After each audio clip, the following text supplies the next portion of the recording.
welcome to Ecoholics. Today we are going to understand a very important module of the UGC NET exam, paper 1, which is logical reasoning. Now in the logical reasoning part, many a times students fail to accumulate the concepts or understand the concepts which usually are asked in the examination. Recently, in the last 3 papers, there have been some really important concepts which have been asked in the UGC NET paper 1 and which can be really scorers if you know the concept very well. So let's start with the part of syllogism.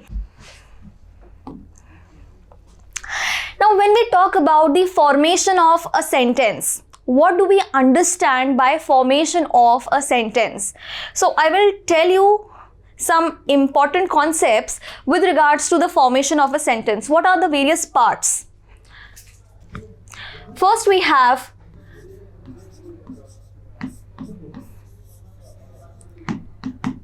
the quantifier. Okay, quantifier, we understand quantifier from the terminology quantity. So quantity is the root term and quantifier is going to tell you that what is the amount or what is the quantity used in a specific sentence. We'll also use an example for this. For example, when we call all, none, no, okay, some. What are these words? These terms are quantifiers because they are telling about the quantity which is being used in a sentence. Okay.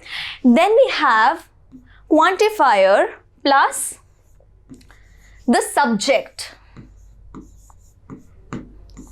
Now what is the subject? Subject is basically a part or a term in a sentence which is being talked about. Because of a specific thing, we are talking about that particular term or we are talking about that particular noun. So that is going to be the subject. Subject is going to be the highlight of a sentence. Okay. So if I say dogs are cute. If I say dogs are cute, so I'm talking about dogs. So the term dogs over here is being talked about and which is why dogs in the sentence is the subject. If I say all dogs are cute, so I have added over here a quantifier. All dogs are cute. So here dogs becomes the subject and all becomes the quantifier. Okay. Now, after the subject, we have another important aspect which is predicate. You must have all heard about subject and predicate in every of your English lessons when you were in school.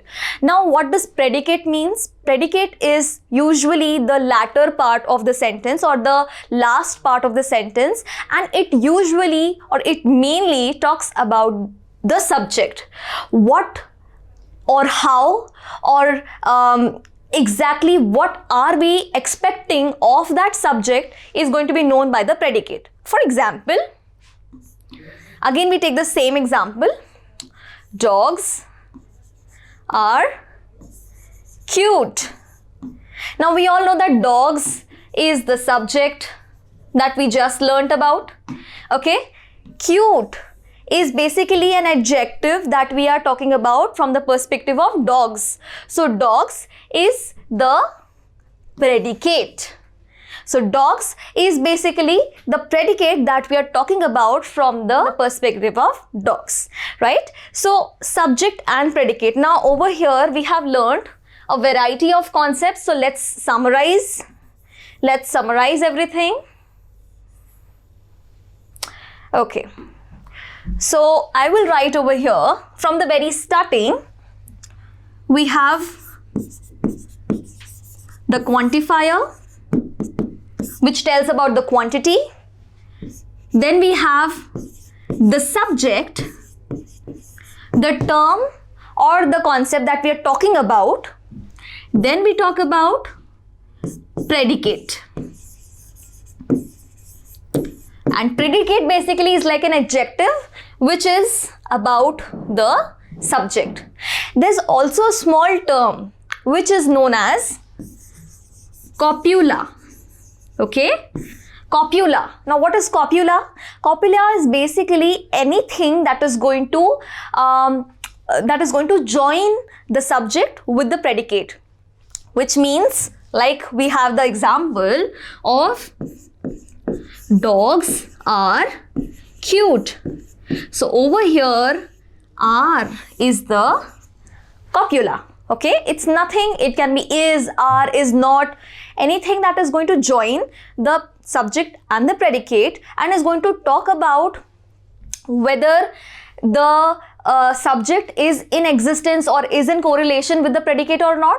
All of that is going to be the copula. Okay, so all of this becomes the formation of a sentence, is a part and a component of formation of a sentence.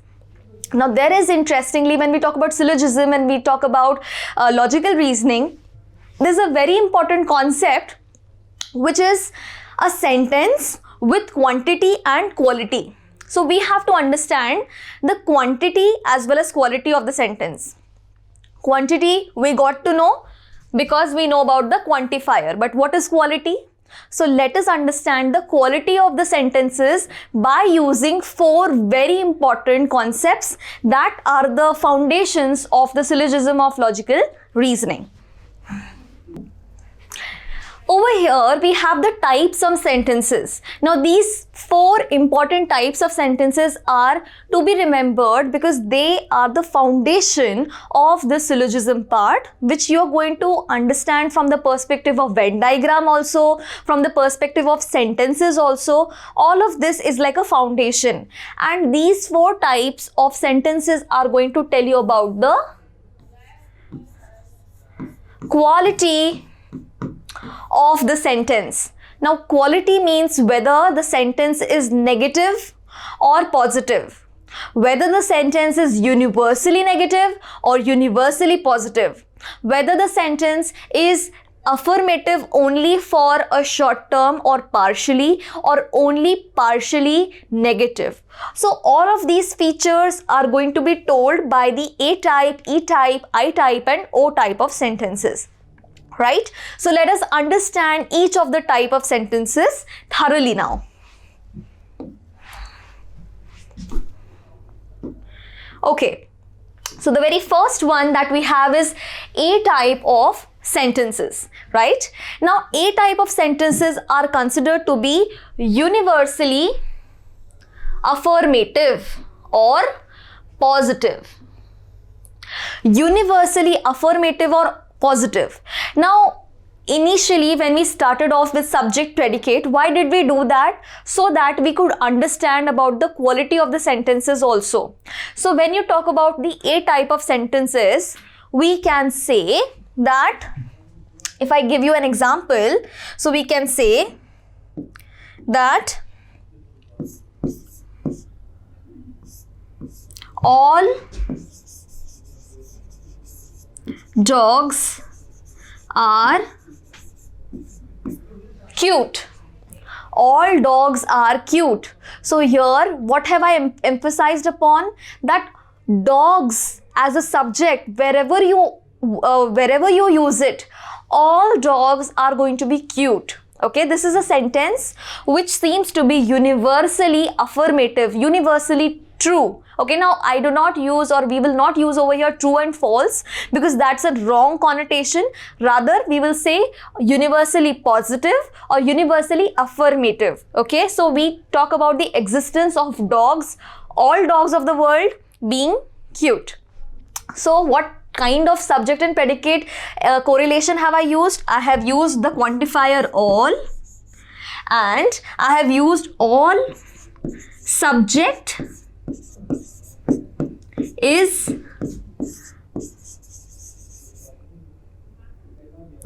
predicate. All subject is predicate.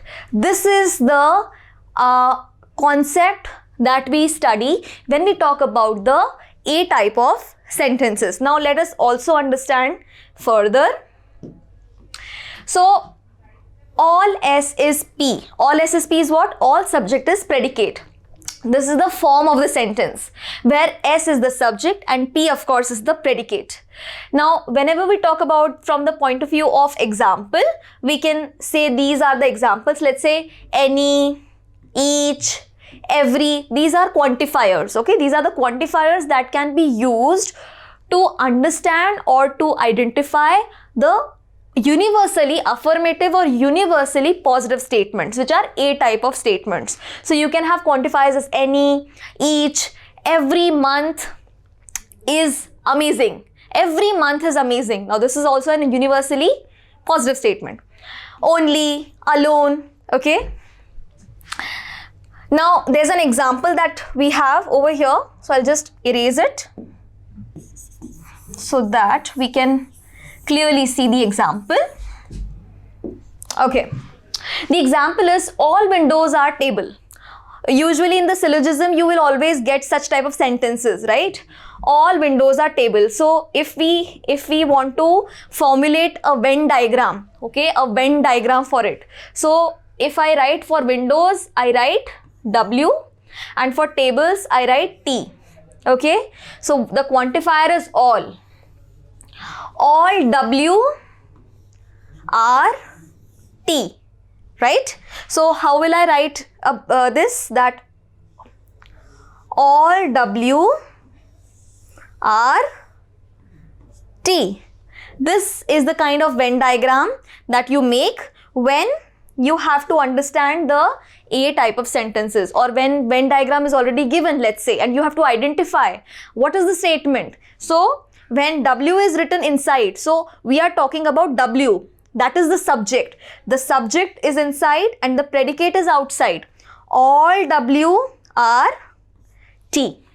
So this is how we identify and we understand the A type of sentences. All chairs are birds. Similarly, if let's say C is chairs and B is birds. So all chairs are birds. Okay. Similarly, you can identify any type of universally affirmative or universally positive statements. Now let us understand the next type of statements. Okay. Now the next type of statement is the E type of sentences.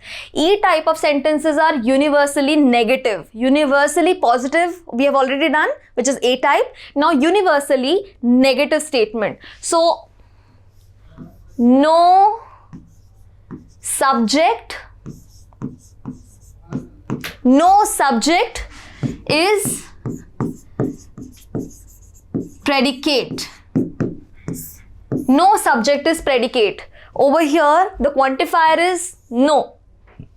No S is P. This is the formation of the sentence.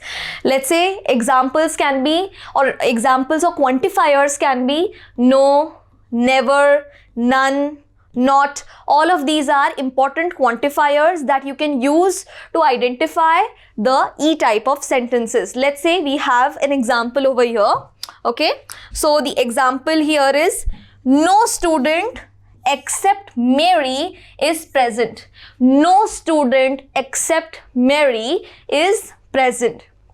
So here we have, now this is a different type of formation of the sentence. So here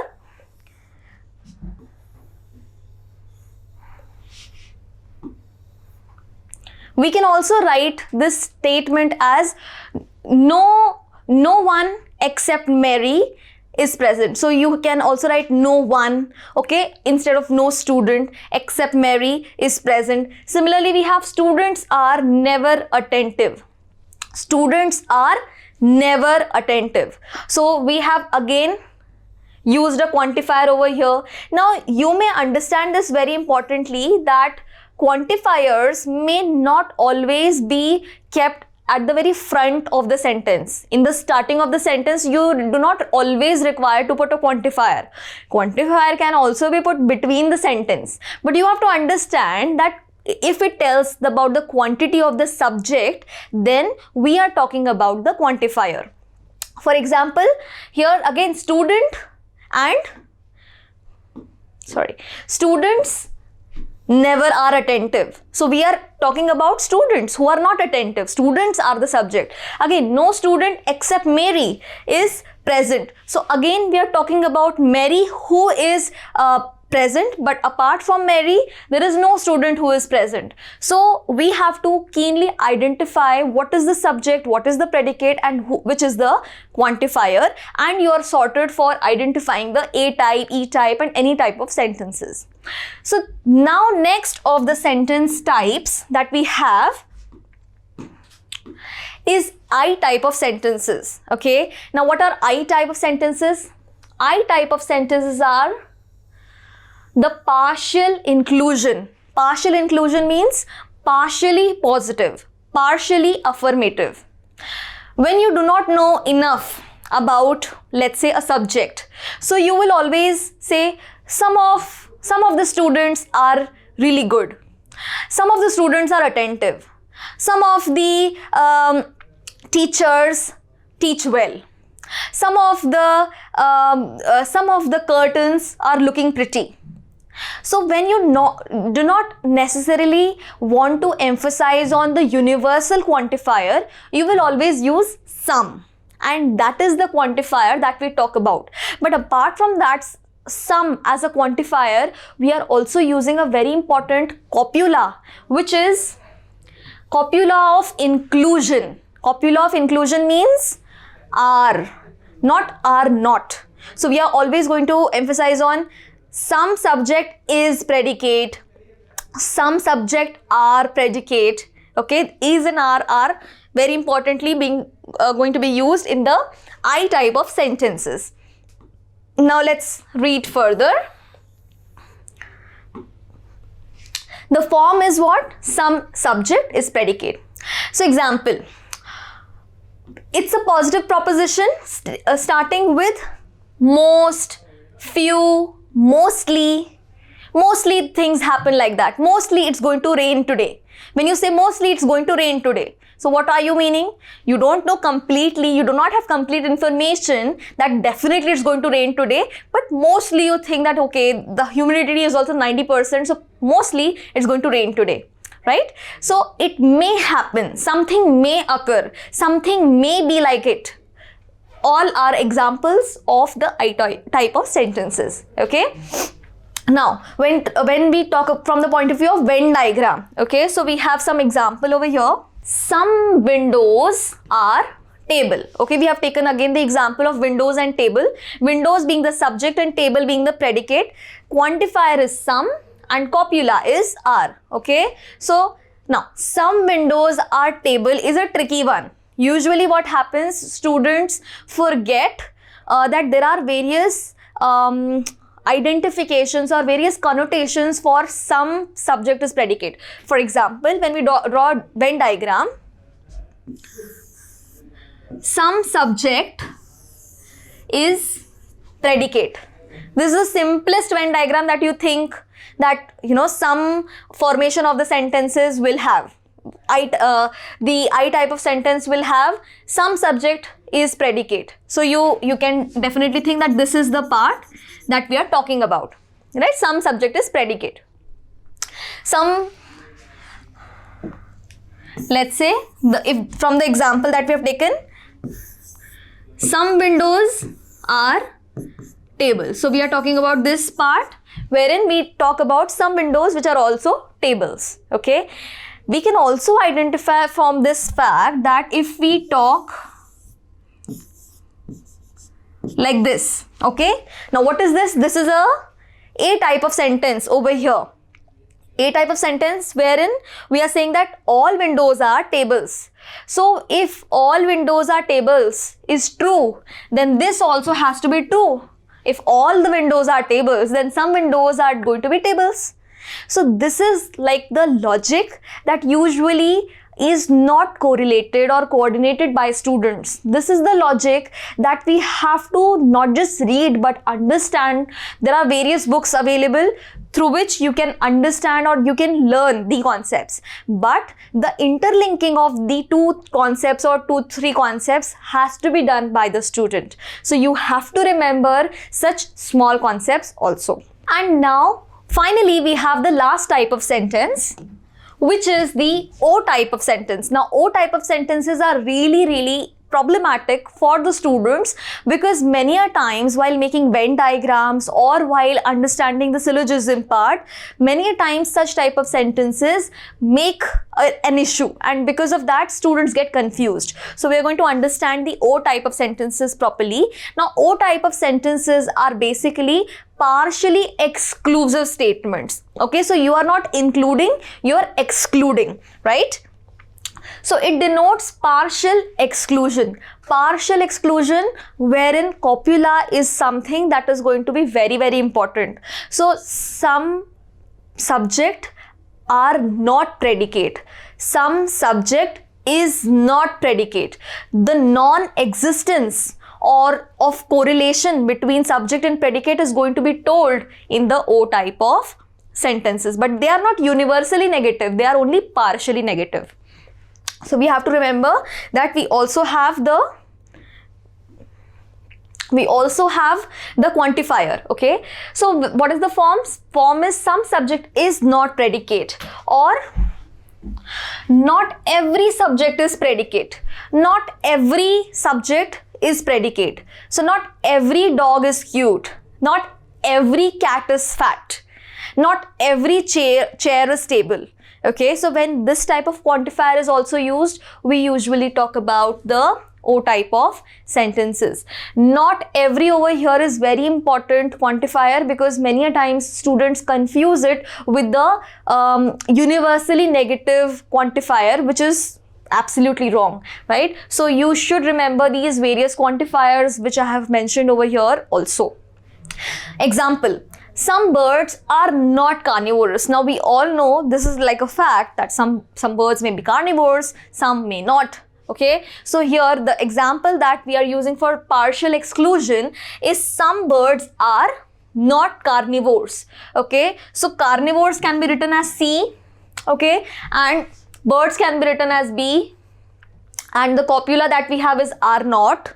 So if we want to make the diagram of it, okay, so the diagram of it is going to be very similar.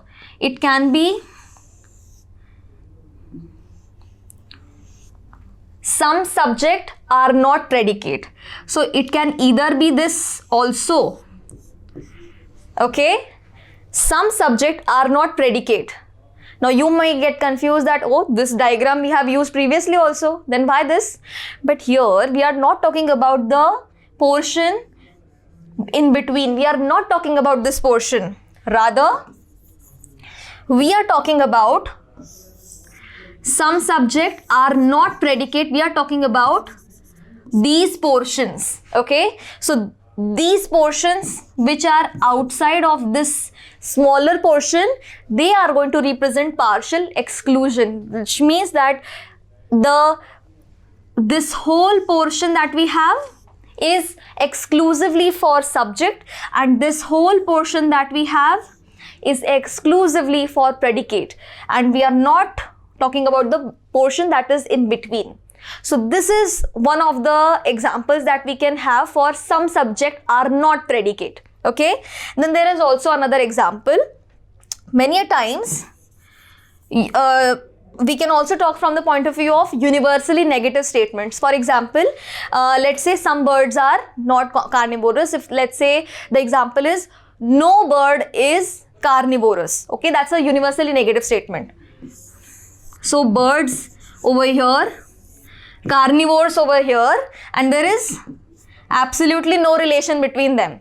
No bird is carnivorous. In such times also you can definitely say that some birds are not carnivorous. Okay, here also we can, if the universally negative statement, which is the E type of statement, is true, then we can also say that the O type of sentences can be true.